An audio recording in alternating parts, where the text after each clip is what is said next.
Let's start the show. So this first bit is just going to be my face anyway, so you guys can do whatever you want. Make funny faces.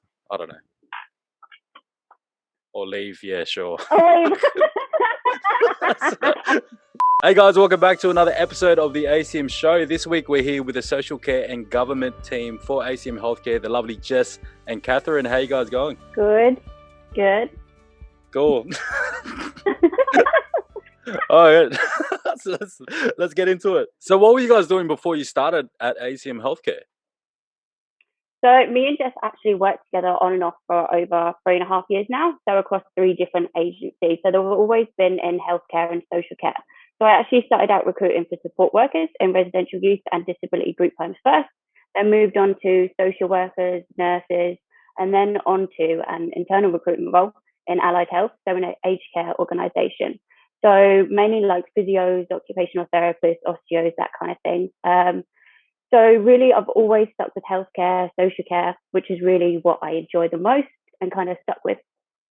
Oh, nice. How about you, Jess? Well, recruitment is my second career. I've actually started in the fitness industry. My sister has Down syndrome, and from a young age, I was highly involved with the Special Olympics. That gave me a passion to help people in fitness. And then I'm going on to 5 years this year in recruitment, and obviously working with Cath in the last 3.5 across different agencies. I specialised in social housing for a couple of years, and then I broadened out to government and to the social care sector before joining ACM. Okay, so the desks you both work on are a little bit more specialised. Can you tell us a bit about the desks that you're working on? Yes, so we both cover the government and social care desk. So we link mental health professionals like clinical psychologists, social workers, nurses to government roles, non-for-profits and private practices. So the biggest organisation we work with at the moment is a federal government department called Open Arms. So really what they do is deliver background mental health services to veterans and their families. So we provide them with qualified candidates all over Australia, all the way from support workers, clinicians to assistant directors. Nice. I've noticed your desks are a lot more high volume than, say, ours are. What tips would you give to another recruiter to maintain such a high volume of locums? Well, we like to call them our staff because they do work for ACM. We've got about 65 contractors nationally currently working for us across all different jobs. And it's really important to make sure that the communication's there with our contractors. I make a point of touching base with our contractors on a possibly every couple of weeks, whether it's an email, a phone call. A lot of recruiters, just hire you and then you don't hear from them. So a lot of times when we speak to our staff, they're just like, oh no, I've never heard from my recruiter. It's really important because, you're not just there as a recruiter, you're there to help them. So communication is the key to make sure that, you're checking in with your staff to make sure that they are happy and if there's anything you can do to improve their, job. Absolutely. Yeah, no, definitely. I mean, communication is really key when you're doing recruitment because, Yep.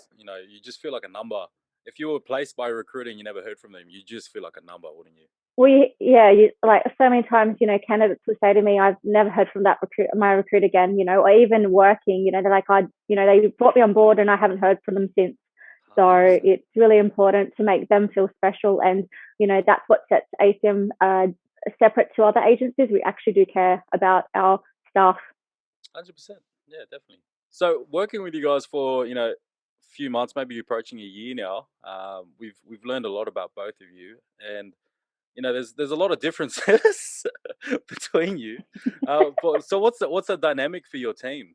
Working in tandem with each other. What's the dynamic between you two? I think we just play to our strengths and cover the parts of the desk we enjoy the most.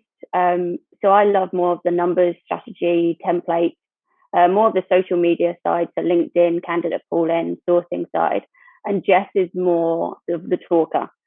So she'll be on the phone all day, connecting with people. So I think that makes us a really good team. So really we're equals that work on things together. It's not a case that we split the pipe down the middle and fight each other for candidates. I think we're lucky enough to be really good friends that just want to see each other succeed, which makes a huge difference. Yeah, well, let's be honest. My technology skills are not great. No And way. No we do. way. So since Catherine came and joined the team, she's implemented a lot of, procedures and, spreadsheets to make the recruitment process to run a lot smoother. I'd be lost without her having to do that with me. Yes, and as Catherine said, I like to talk. So we do have different personalities, but we do obviously really care about, our candidates. We know we share the same values in regards to recruiters. We know we don't overpromise and underdeliver. And we actually really do care. So that's what makes us a great team. What would be the toughest thing about working on your desks? Well, because our government department, Open Arms, we're on a panel of 14 other agencies to recruit for the same role. So when a one role gets released, it gets released to 15 agencies at one time. Therefore, the competition is always going to be quite high. And sometimes to the process, because it is a federal government department, if a candidate is successful, they need to go through a vetting stage. And that can take time too. So sometimes, a recruitment cycle for a candidate could, from the day that they've applied for the position to when they start in the role, could take up to 6 months. So it is a very slow process. And I guess it's our job to really try to manage the candidate's expectations by, telling them it is going to be a slow process, because there's a lot of different people involved in the process. So that can be frustrating at times too. And sometimes we do lose candidates for the mere fact that it's just taken way too long. That can be quite disheartening at times, because, you've started a process with a candidate, you've built a relationship with them, and sometimes, it just falls apart. But I guess that's, the highs and lows of recruitment. And also to one of the roles that I specialize in is peer work. So with Open Arms is a community peer role that is nationally, and these roles require someone that has a tie to the ADF and mental health journey. So in their selection criteria, they need to be able to openly talk about what their struggles have been. If they've been diagnosed with PTSD, anxiety, depression, and talk about their stories and how they got through their recovery and what they did for their recovery process, along with, how they can help others. So, it's really important, when I'm speaking to peers, I have to build a really strong relationship with them, because I'm asking them to open up about, there's sometimes a biggest, darker secret. So it's really a really rewarding role, because you're able to feel like you can give back. But yeah, there's been, times that I've, reading submissions where I've had a few tears and, some goosebumps, because they're very powerful stories. And the ability that they can open up to me and, become vulnerable with doing so. It's a really rewarding role because when, our peers get these roles, they're just over the moon, because they're able to give back and help fellow veterans with their current struggles. Yeah, wow, 100%. Because I know that, and that's what I mean with your role and what you're recruiting for. You connect on a higher emotional level than say we would with our Correct. clinicians. So Yeah. yeah, Yeah. wow, It is it's a really rewarding position, roles to recruit for. At the same time too, it can be quite draining as yeah, well. But yeah, I I can really love understand. it. How about you, Catherine? What's the toughest thing about your desk? I think working within mental health and social care is always going to be tough, kind of hearing people's experiences and their mental health journeys, but it also makes it all the more rewarding. I think it's important to understand why people train to become psychologists and mental health clinicians. And the reasons are usually because of some kind of loss or trauma they've experienced themselves. And they just want to give back to the community that helped them. And just be part of that is rewarding in itself. But sometimes it can be tough, but the positives always outweigh the negatives. So you've both had experience working in other agencies before ACM Healthcare. how does ACM Healthcare compare to, I guess, working at those agencies? We'll start with Jess. So ACM is like a family. You feel a part of the family. They actually do care. I've worked in agencies in the past where, I needed help and guidance and just don't get it. The directors are always approachable at any time. I think there's even been a few times that I've sent a CV to be formatted on a Sunday night to Kyle. And Wow. it's just, yeah, I know. And he never says no. And they're there to support you. I mean, obviously, I started 3 months in. We had the pandemic last year, and he really made me feel like I was part of the team. Obviously, job security, and the communication has always been amazing. And then obviously the colleagues as well. Like, you're not too bad yourself, Pierre.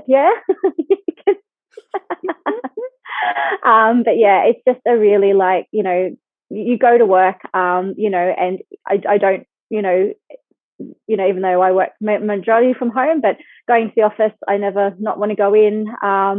And we have, the great dynamic.